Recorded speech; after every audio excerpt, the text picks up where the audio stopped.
Et peut-être qu'avec la décision de la Cour constitutionnelle, la solution est déjà trouvée. La représentation nationale des bijoux GL au Bénin a fait une descente inopinée au marché d'Antokpa de Cotonou.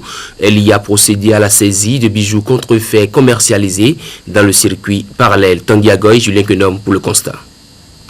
Sur du papier rouge pour accueillir la clientèle de cette grande boutique de vente de bijoux au marché d'Antokpa à Cotonou, cet avis sans équivoque. Mais derrière l'exhortation et la franchise innocente du document, l'étrange réalité.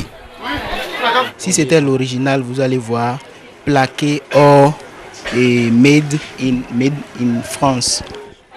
D'énormes quantités de bijoux de marque GL contrefaits, en exposition libre et 4 à 6 fois moins cher que l'original. Comme ici, de nombreuses boutiques disséminées à travers le marché entretiennent ce circuit parallèle de vente de perles GL parodiées, paralysant le commerce normal.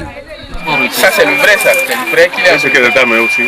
Avec un test et des critères d'identification des bijoux imités retenus, le contrôle a été inopiné, sanctionné par une saisie des produits falsifiés en dépit des protestations de certaines vendeuses. Je ne vends pas faux. Madame Ouadjibi, je ne vends pas faux. Tout le monde me connaît. Il ne peut pas prendre mon bagage. Il faut donner mon bagage. Plusieurs boutiques ont été visitées pour une opération faite avec le concours de la police. La moisson a été très importante au bout de quelques heures et suffit pour une action en justice contre les présumés faussaires. Les faussaires, ceux entre les mains desquels on a retrouvé ces produits-là, ils seront poursuivis en justice. L'action vise à décourager ce commerce qui a fait de nombreuses victimes dans le rang des marchands.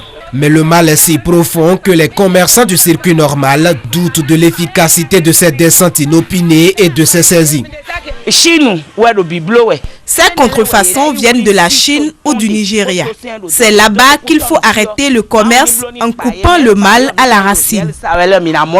C'est une lutte qui concerne et les grossistes et les détaillants et également même les fabricants. En attendant d'en découdre véritablement avec les grands faussaires, les descentes à l'improviste devraient se multiplier pour arriver à bout des vendeurs grossistes ou semi-grossistes du Bénin. Mais face à une clientèle pauvre, enclin à la consommation de produits de moindre coût, la tâche pourrait être beaucoup plus complexe qu'elle n'en a l'air d'après les commerçantes.